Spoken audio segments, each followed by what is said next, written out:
Do not, therefore, abandon that confidence of yours. It brings great reward. For you need endurance, so that when you have done the will of God, you may receive what was promised. For yet in a very little while, the one who is coming will come and will not delay. But my righteous one will live by faith. My soul takes no pleasure in anyone who shrinks back. But we are not among those who shrink back and so are lost, but among those who have faith and so are saved. We need to apply to the vision God gives us tenacity and doggedness and perseverance. So the other half of the equation presents a different problem. I'm going to move on here to the idea of the problem with the goal. And here's my analogy for you. Perhaps many of you have been to soccer games of children in your life. I know I have. And it's great fun to watch them develop their skills and develop the ability to play this great game on the soccer field. But when they're little, aside from all hovering around the ball like a little flock of bees, what often happens is they're so focused on that ball and on scoring a goal that they forget some important things. And I remember watching my daughter play 2 summers ago, and there was a little girl on the other team who just had great soccer skills. She could run circles around most of the kids on the field, and she got a hold of the ball, and she just put her head down, and she went from one end of the field to the other and enthusiastically kicked the ball right into her own net. Head down, focused. Didn't matter that the coach was screaming at her. Didn't matter that no one was trying to stop her. Didn't matter that the rest of her teammates were all calling her name, frantically tried to get her to change direction. It was a great goal. Wrong direction. That's kind of what I'm getting at, right? We put our head down and we go, but do we ever stop and think that we're going the right way? And that's why I selected this morning that reading from Genesis 11 of the people of Babel and their tower, right? When you read that story, and it says things like, they decided to use bricks instead of stone and tar instead of mortar. And they chose some really difficult tasks and had to come up with the resources in a really harsh environment to make their goal come true. I think it would be safe to say that they were very persistent in their pursuit of what they wanted to do, which was build this tower to heaven, right? So that they could be like God, perhaps, so that they could do without God. It becomes a competition, really, or an attempt to replace God's place in their life. And boy, do they persist at that goal to the point that God says, we've got to do something about this.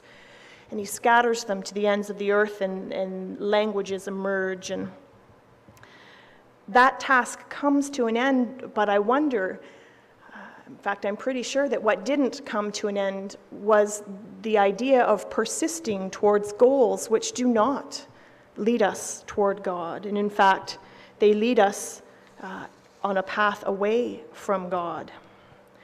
A+ for persistence, not so much for the goal in mind. And so when we think about those things in our lives that we are stubbornly holding on to, perhaps that's something we need to consider as an element of persistence. What is it that we are persisting in our lives? And so the final word then comes out of Luke's gospel. In the middle of this teaching on prayer, in the whole chapter, Jesus is teaching about prayer. He gets asked at the beginning, Lord, will you teach us about prayer? So everything in this chapter has to do with that. But there's this great little parable that often causes us confusion and trouble that starts, suppose one of you goes to a friend in the middle of the night and says, let me borrow 3 loaves of bread. A friend of mine has dropped in and I don't have a thing for him to eat. And suppose your friend answers, don't bother me, the door's bolted, and my children and I are in bed, I can't get up to give you something. Well, he may not get up and give you the bread just because you're his friend, but he will get up and give you as much as you need simply because you're not ashamed to keep on asking, right? No, really, I need the bread. Someone's at my door and I need you to get up. Are you there? Are you coming? Right? You'd get out of bed too if someone was doing that on your front door at midnight just to make them go away.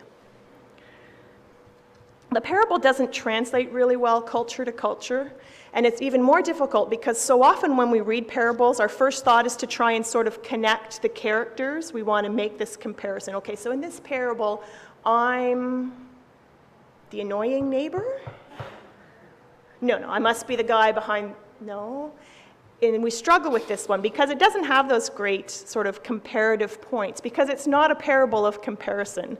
In some ways, it's a parable that's more of a reflection, that you're intended to see yourself in the mirror or you see yourself in the behavior. So let me help maybe get to that by explaining some of the cultural things that early hearers and early listeners to this parable would just know. First of all, the concept of hospitality is so totally and radically different that in that day and age, to have someone come to your door and stay with you was an honor. And to have that person come into your house and to not offer them food would be an insult that almost is, it doesn't have a parallel in today's culture.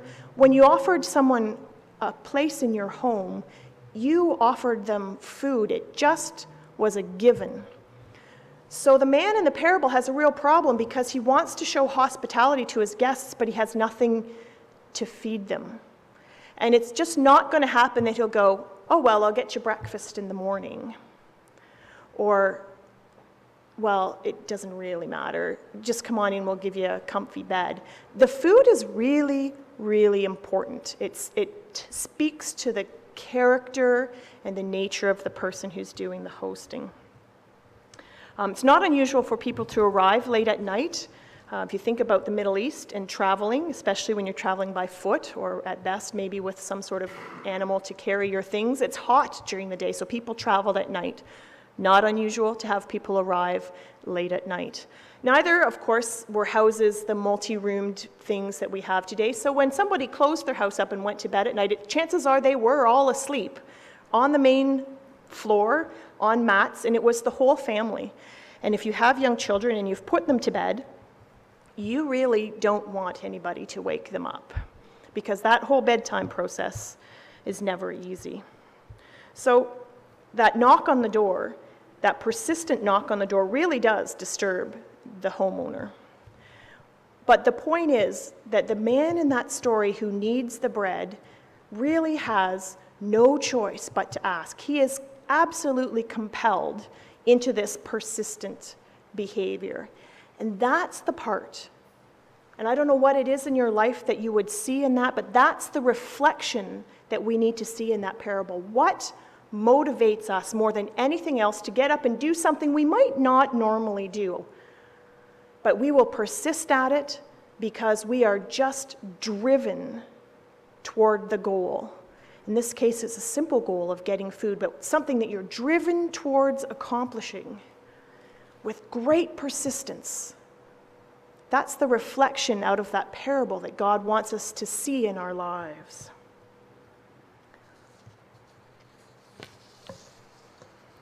The focused determination.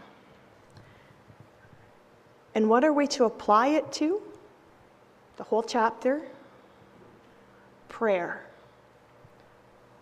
Focused determination to take everything to God, to ask persistently, to seek with that focused determination, to knock on God's door without embarrassment, without shame, constantly.